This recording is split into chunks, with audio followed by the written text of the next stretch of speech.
వీళ్ళ ప్రమాదం పొంచి ఉంది కదా, ఆలోచించి చేస్తే బెటర్ అంటున్నారు కదా. ఒకటండి 200 మంది ఉంటే మనం ఎంత ఉన్నామండి? మనం 100 కోట్ల భారతీయులము. వాళ్ళు ఎంత అంటే 200 మంది ఉంటే వాళ్ళతో ఏం జరుగుద్ది? అలాంటి ఉగ్రవాదులను కూకటి వేలతోటి పెకిలిస్తే కానీ నరేంద్ర మోడీ గారు కూడా ఇప్పుడు నిద్రపోయేలా లేడు. ఎందుకంటే గత 10 రోజుల నుండి చూస్తున్నా మనం ఆయన ఏ విధంగా శ్రమిస్తున్నాడు అనేది.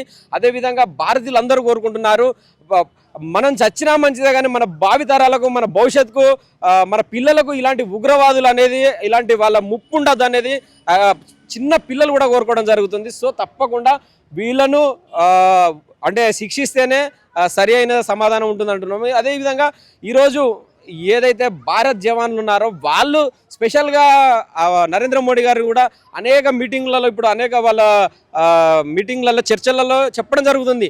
మేము దేశం కోసం చావడానికైనా చంపడానికైనా సిద్ధంగా ఉన్నాం.